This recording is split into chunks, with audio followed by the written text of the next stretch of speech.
Welcome to The Explainer. Today, we're going to get into the surprisingly messy story behind something that rules our daily lives, the clock. It seems so simple, right? But getting the entire world to agree on what time it is was a huge and sometimes even deadly challenge. So, to really get why we even have time zones, you have to picture a world that was very, very real not that long ago. A world where time was totally a local thing. Before we standardized everything, each town set its clocks by one thing and one thing only: the sun. When the sun was highest in the sky, boom, it was noon. But this meant that even a short trip could mess up your whole schedule. Like, for real, noon in Boston was a full 12 minutes ahead of noon in New York City.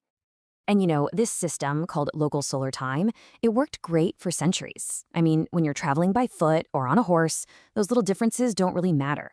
But then, a new invention came along that was about to connect the world at incredible speeds and make this whole system dangerously out of date. Yeah, that new technology was the railroad. And it created this huge, chaotic problem that absolutely demanded a brand new way of thinking. I mean, the growth was just explosive. In only 60 years, the US went from having basically no railroads to being covered in over 160,000 miles of track. And as these trains started connecting the country faster than ever before, this patchwork of local times turned into an absolute logistical nightmare. Can you just imagine trying to coordinate a national network when you're juggling more than 300 different, constantly shifting local times? A train conductor's schedule book must have been this dizzying mess of conversions and calculations. It just wasn't sustainable. And this chaos, it wasn't just inconvenient, it was deadly. As this quote gets at, the clock and the timetable were the new bosses. But with hundreds of different bosses, how could you possibly know if it was safe for two trains on the same track to pass each other? The terrifying truth was, a lot of the time, you couldn't. Head-on collisions became a tragically common problem. So what do? I mean, you can't slow down the trains, and you definitely can't change the sun.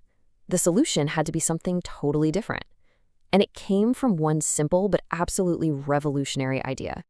The big idea was this: stop letting every single town have its own time. Instead, what if we created these huge geographical areas, these zones, that would all agree to share the exact same time? It basically meant unhitching our clocks from the sun directly over our heads and syncing up with our neighbors. What's so brilliant about the solution is that it really just breaks down a world-changing idea into simple math. You take the 360 degrees of the Earth, divide it by 24 hours, and you get 24 nice, clean slices, each one an hour apart. It's just a beautifully logical way to organize the entire planet. So the idea itself was elegant, for sure. But the real challenge wasn't the math. It was political. How in the world do you get thousands of independent towns, cities, and even whole countries to agree to ditch their own time and adopt a new, artificial one? Well, in the US, the government was pretty slow to do anything, so the railroads, just driven by pure necessity, they took matters into their own hands. On November 18, 1883, a day that people started calling the Day of Two Noons, the big railroads just switched. They moved over to a new system with 4 standard time zones, and with an industry that powerful on board, everyone else, the public, local governments, they pretty much had to follow along. Just like that, the chaos was over. And the impact of this change went way, way beyond just travel. Standard time made it possible to synchronize stock markets, to have coordinated national events. It really created the foundation for the interconnected world we live in today. You could almost call it the invisible operating system of modern life. Okay, so we've seen how this all happened. But why does a 19th century fix for train collisions still matter so much to you and me right now?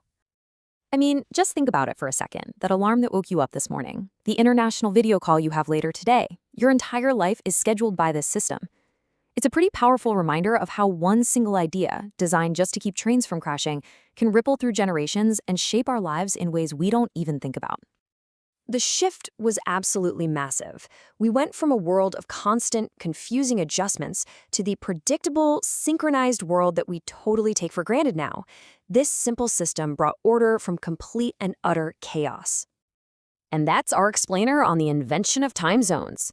It's a system that was born from necessity, one that tamed time and built the modern world. But it does leave us with one final thought. In an age of the internet and instant global connection, is a system that was designed for the speed of a steam engine still the right one for our future?